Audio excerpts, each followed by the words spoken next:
Азыр Алтынбек Турдубаевич сунушу бар. Анан талкуулап турган чечим кабыл алабыз.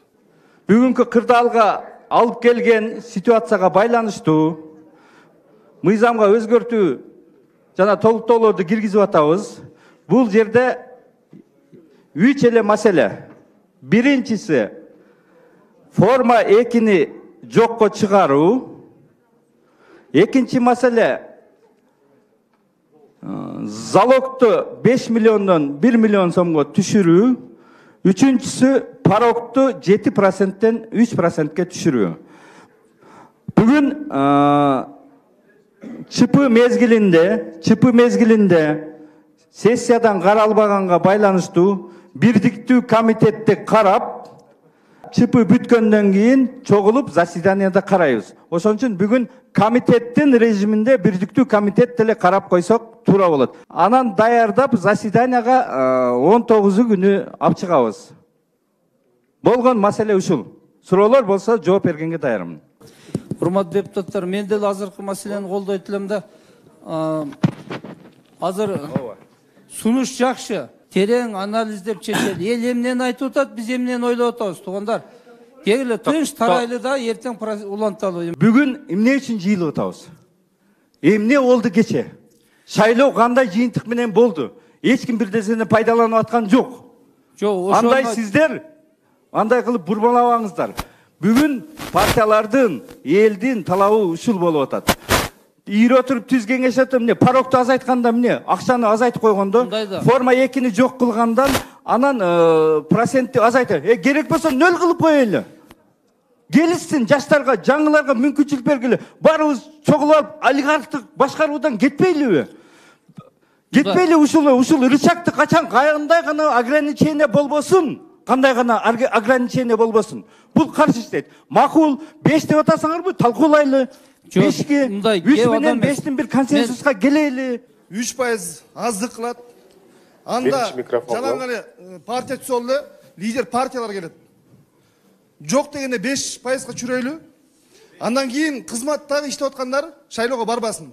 Эгер кет шайлоого барса кызматына кайта келбесин. Келбесин. Туура эле. Эми эле ушуну айтайын деп эле шайлоодо баарыбыз өттүк. Отпуск алып туруп, зам министрлери деле баары чуркап жүрдү. Ошону жокко чыгарышка. Шайлоого кеттиңби? Кеттиң кызматыңан анда. Ушуну кирели. Урматтуу депутаттар. Мындай кылсак, негизи ой туура. Бирок ошо пайызды чүрүш керек дегенчи. Бирок эл бүгүнкү күнү башка нерсени талап кылып атат.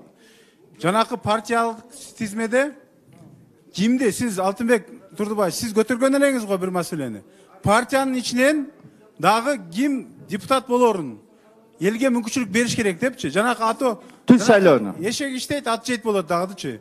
Урматтуу Алтынбек Турдубаевич, сиздин берип аткан сунушуңузда калет жок. Форма 2-ни жок кылышыбыз керек. Парокту азайтышыбыз керек. 3 эмес 1 кылсаңыз дагы мен макулмун. Кандай капаш? Урматтуу кесиптештер, биз бүгүн укук талаасына 2-чи кадамды таштадык. Эгерде азыр Алтынбек Турдубаевичтин мыйзамын комитетте колдоп берсек, бул 3-чү кадам.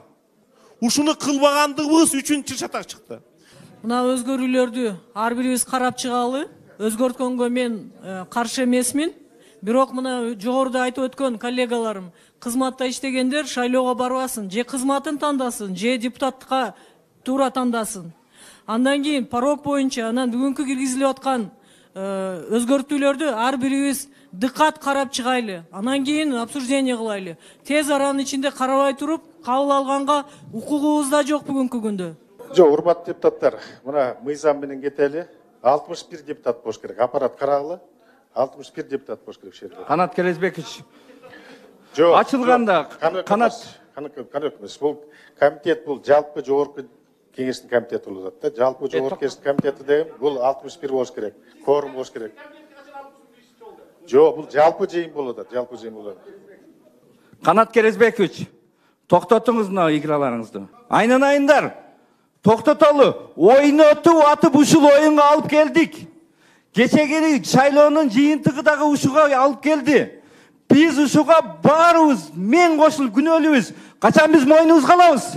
Качан биз ушунубузду токтотобуз? Урматтуу элим, журтум, Урматтуу партиялар, угуп аткан жаш партиялар, мына көрүп атасыңар парламенттин жүзүн. Ушул сөздөрүм мен буга чейин ушул мыйзам кирип атканда дагы биз айтканбыз, кабыл албай коюшканбыз. Ушул парламент мына жыйынтыгын алып келди. Азыр дагы ушуга алып келсе, мына жарымынан көбү сыртка чыгып качып кетишти. Мына кайтыгер эмес, аз эле депутаттар калды. Мына силердин парламентиңер